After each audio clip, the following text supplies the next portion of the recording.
ஈழ்வானம் வெள்ளென்று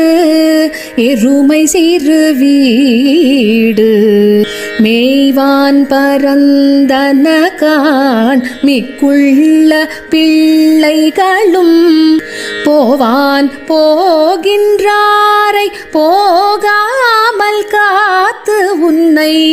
கூவுவான் வந்து நின்றோம் கோது கலமுடைய